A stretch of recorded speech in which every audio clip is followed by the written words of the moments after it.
Hello and welcome to Tarot Siddhi at VOICESNVIEWS.com. My name is Prasidhhi Mishra and I'm a tarot reader. In today's episode, we are taking our journey forward, the Major Arcana of Tarot, and we are talking about the card number 2, the High Priestess. And the High Priestess is the woman who is intuitive, and that is why she is the first tarot reader. There's a lot of information that this woman has, and we will see how this is depicted in this card.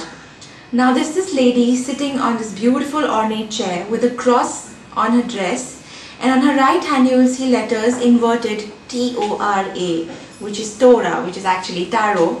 And she wears this huge cape and this flowing dress, and there's moon at her feet, which just means that she's somebody who's very tuned to the very subtle energies of the universe. That's what this moon depicts. And she is very attuned to the energies, and that's why she can look at the black, which is a black pillar on the right side, and the white and the brightness of the world, which is another pillar. So she can look at the bright side and the dark side of the world. She knows exactly what means what. She is a very intuitive lady. She has a lot of information about the world. She knows just about everything, but a lot of it is hidden. There is absolutely no expression on her face. She doesn't give out information that easily.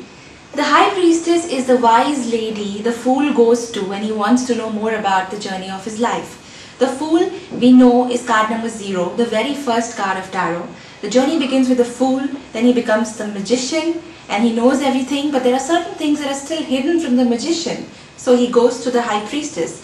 Now you will see a story forming here. In these first 22 cards of Tarot, this is the story of a human being, or a human soul, we can say, because at the death card, it's not the death of a human being. The journey still goes. The soul keeps coming back to earth, life after life, and that's what Tarot is trying to say. So death is not the last card, and the world is the last card. But again, the journey keeps happening. It's a cycle. So the Fool comes to the High Priestess for more information, things that are hidden, because the Fool has now become the Magician in card number 1.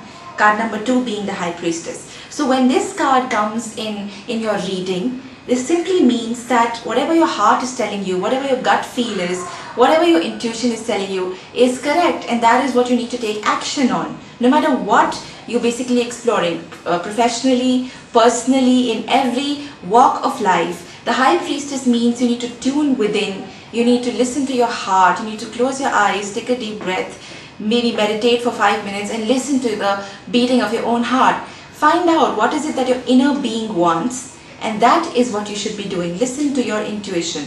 And if your intuition is already guiding you and you're not listening, the High Priestess is a very strong reminder. And it's a card which will propel you towards more wisdom in your life, because the more you listen to the intuition, the better, the more it speaks to you, the better it becomes for you. The more you listen to it, the more you practice listening to your inner self, the better it keeps getting for you. It never goes wrong. It's something you can always trust, no matter what. So the High Priestess depicts that, and obviously since we're talking about reverse cards, the High Priestess can come reversed, in which case this means that the person cannot really tune into themselves. The information that is coming from outside can be trusted a little bit more, because you have really nothing coming from within you, which is normally not the case, because our heart is always talking. It's just we who are not listening. So maybe this means that you need to introspect a little bit, you need to meditate, you need to go within, and this is a very important step on the journey of the man or the Fool. So before the person who's on the journey goes on to more abundance and fertility and expansion in his life, he needs to look within and find out what his heart is telling him. And if this is reversed, it means that information is blocked right now, and we need to unlock this. So it's very important that the High Priestess is given a lot of attention to. This is a red flag. You need to really be looking into yourself. And now once you have done that better, you reach the stage of the Empress. Now it obviously is a woman, but then if it comes at a man, spread it equally means a period of abundance, a period of prosperity, fertility, and if he is a married man, maybe his wife is expecting, and if it's a woman, maybe she is expecting, because I'll tell you how we get to that conclusion. There is this heart symbol which is below this chair that this beautiful Empress is sitting on, and there's this symbol of fertility here, which means that this lady could be expecting, and in fact many tarot spreads show her very clearly extremely 9-month pregnancy. So you know that there's pregnancy here, but she could be pregnant with opportunities. This situation could be pregnant with a lot of abundance. And so it's not real pregnancy maybe. It could also mean that there's a period of a lot of joy in the person's life. This is Empress, so obviously there's a lot of abundance here. She's rich, she's well-to-do, she's wearing a velvet gown and this big crown. She's got something very beautiful in her hand which looks like a magnifying glass. It could be a golden spoon. It's always depicted in a different style. She's sitting in this lush garden. There are waters flowing behind her and there are trees. And it's her estate. It looks like she owns this entire place. There's this bright yellow color here which shows a lot of happiness. So this is a period of a lot of happiness, fulfillment in the life of the querent. Now what exactly does the Empress mean in a particular reading? You will know that by the cards that fall after or before the Empress. These cards will serve as pointers and will give you more information about what the Empress is trying to say. Now when the Empress goes reversed, it means that abundance is lacking, that fulfillment is missing, that happiness is really far away.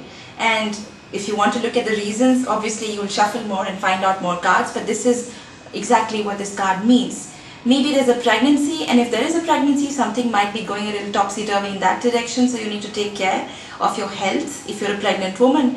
And so there are a lot of meanings that will come out of this. Again, which one applies to my situation, you'll ask?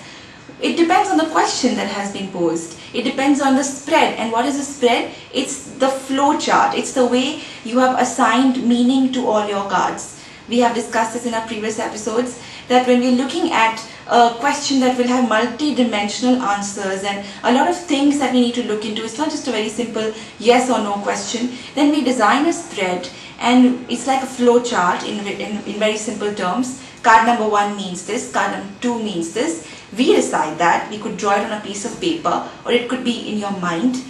And if this card comes in the place of solution or problem, then accordingly you adjust the meaning of the card that you already know, which means abundance, joy, happiness. And if it's reversed, you change it according to that. So we'll learn how to relate to the cards and how to find out meanings a little bit later. But for now, just remember that Empress, when she is reversed, means that there is something lacking in the field of abundance, in the field of fulfillment and joy in the person's life, and maybe it's blocked, it could be getting delayed. There are many kinds of spreads that you can design in tarot, and whichever positioning this card falls into, you will have a brand new insight coming from it. The meaning will be the same, but the answer that you derive from it will keep changing. So from this, we will move on to the Emperor, and there are more cards to go ahead with. But in today's episode, I close here, and I will see you again in the next episode with the Hierophant and the Emperor, two very powerful men. Thank you and happy living.